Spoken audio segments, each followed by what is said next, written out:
ന്യായാമോദവളാവകുണ്ടലവതീം തേജോമയീം നൈഷ്ഠികീം സ്നിഗ്ധാപാംഗവിലോകിനീം ഭഗവതീം മന്ദസ്മിതശ്രീമുഖീം വാത്സല്യാമൃതവർഷിണീ സുമധുരം സങ്കീർത്തനാലാപിനീം ശ്യാമാംഗീം മധുസിക്തസൂക്തിം അമൃതാനന്ദാത്മികാം ഈശ്വരീം ഗജാനനം ഭൂതഗണാതിസേവിതം കവിത്തജംബൂഫലസാരഭക്ഷിതം ഉമാസുതം ശോകവിനാശകാരണം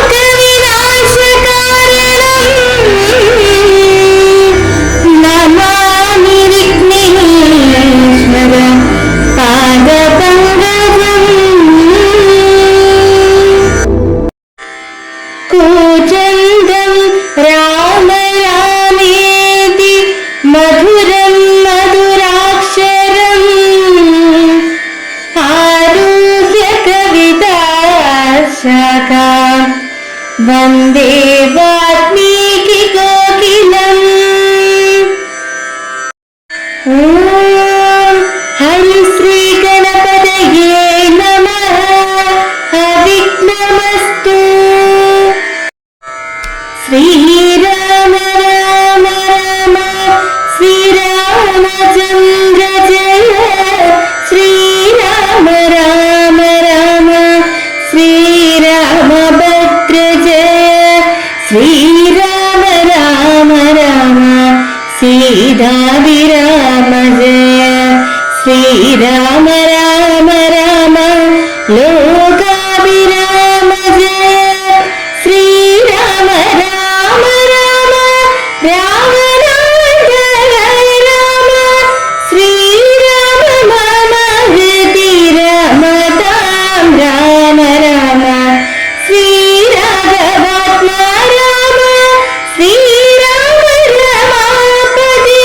ശ്രീരാമ രമണീയ വിഗ്രഹ നമോസ്തുതേ. ശ്രീരാമ രമണീയ വിഗ്രഹ നമോസ്തുതേ. നാരായണായ നമോ നാരായണായ നമോ നാരായണായ നമോ നാരായണായ നമ. നാരായണായ നമോ നാരായണായ നമോ നാരായണായ നമോ നാരായണായ നമ. ശ്രീരാമനാമം പാടി വന്ന പൈങ്കിളിപ്പെണ്ണേ, ശ്രീരാമചരിതം നീ ചൊല്ലിടുമടിയാതെ.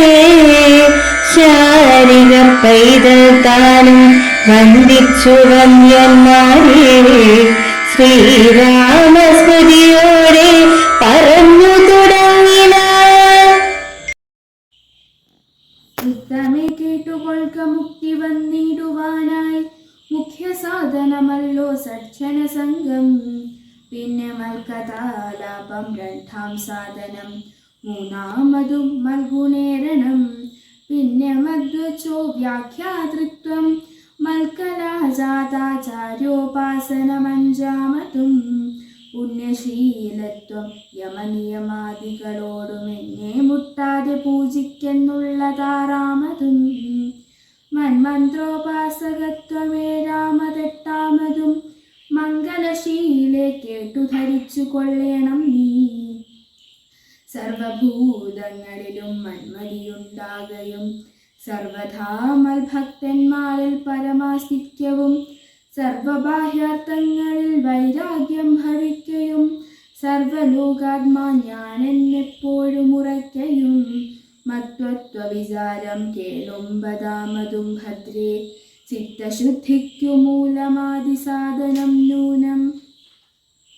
ഭക്തവത്സലൻ പ്രസാദിക്കിലിന്നവർക്കെന്നിലെത്തിയിടും മുക്തി നീച ജാതികൾക്കെന്നാകിലും പുഷ്കരനേത്രൻ പ്രസാദിക്കിലോ ജന്തുക്കൾക്കു ദുഷ്കരമായിട്ടൊന്നുമില്ലെന്നു ധരിക്കണം. ശ്രീരാമഭക്തി തന്നെ മുക്തിയെ സിദ്ധിപ്പിക്കും. ശ്രീരാമപാദാംബോജം സേവിച്ചു കൊള്ളുക നിത്യം. ഓരോരോ മന്ത്രതന്ത്ര ധ്യാന കർമാദികളും ദൂരെ സന്ധ്യജിച്ചു തൻ ഗുരുനാഥോപദേശാൽ ശ്രീരാമചന്ദ്രൻ തന്നെ ധ്യാനിച്ചു കൊള്ളുക നിത്യം. ശ്രീരാമമന്ത്രം ജപിച്ചിടുക സദാകാലം. ഓം അമൃതേശ്വരിയെ നമഃ. അധ്യാത്മ രാമായണം ആരണ്യകാണ്ഡത്തിലെ ശബരിയാശ്രമ പ്രവേശവും ശബരി ഉപദേശവുമാണ് ഇന്നിവിടെ പാരായണം ചെയ്തത്. സീതാന്വേഷണാർത്ഥം ശബരിയാശ്രമത്തിൽ എത്തിച്ചേരുന്ന ശ്രീരാമ ലക്ഷ്മണന്മാരെ ഫലമൂലാദികൾ നൽകി പാദതീർത്ഥാഭിഷേകം ചെയ്ത് ശബരി സ്വീകരിക്കുന്നു. തൻ്റെ ഗുരുഭൂതന്മാർക്കാർക്കും ലഭിക്കാത്ത മഹാഭാഗ്യമാണ് തനിക്ക് കൈവന്നത് എന്നോർത്ത് ശബരി ആഹ്ലാദിക്കുന്നു. എന്നാൽ താഴ്ന്ന ജാതിയിൽപ്പെട്ടവളും സ്ത്രീയുമായ താൻ ഭഗവത് ദർശനത്തിന് അർഹയാണോ എന്ന് ശബരി ഭഗവാനോട് ചോദിക്കുന്നു. പുരുഷൻ, സ്ത്രീ, ജാതി, നാമം, ആശ്രമം മുതലായവയൊന്നുമല്ല തന്നെ ഭജിക്കാനുള്ള ആധാരമെന്നും അചഞ്ചലമായ ഭക്തിയുള്ളവർക്ക് തൻ്റെ ദർശനം സാധ്യമാകുമെന്നും നവവിധ ഭക്തിയുടെ പ്രാധാന്യം എന്താണെന്നും ഭഗവാൻ ശബരിയോട് പറയുന്നു. എന്തുകൊണ്ടാണ് ശബരി ഭഗവത് ദർശനത്തിന് പാത്രമായതെന്ന സത്യം ശ്രീരാമദേവൻ ശബരിയെ ബോധ്യപ്പെടുത്തുന്നു. അതിനുശേഷം ശബരി ലങ്കയിൽ വസിക്കുന്ന സീതാദേവിയെക്കുറിച്ചുള്ള വിവരങ്ങൾ നൽകുകയും അഗ്നിപ്രവേശം ചെയ്ത് ഭഗവത് പദം പ്രാപിക്കുകയും ചെയ്യുന്നു. താഴ്ന്ന കുലത്തിൽ ജനിച്ചവളായാലും സ്ത്രീയായാലും ഭക്തവത്സലനായ ശ്രീരാമദേവന്റെ പ്രസാദത്താൽ മോക്ഷം ലഭിക്കുമെന്ന് എഴുത്തച്ഛൻ ശബരിയുടെ അനുഭവത്തെ മുൻനിർത്തി പ്രസ്താവിക്കുന്നു. നിഷ്കളങ്ക ഭക്തിയിലൂടെയും നിരന്തര സാധനയിലൂടെയും ആത്മസമർപ്പണത്തിലൂടെയും ഈശ്വര സാക്ഷാത്കാരം നേടാനാവുമെന്നതിൻ്റെ ഉത്തമ ഉദാഹരണമാണ് ശബരി.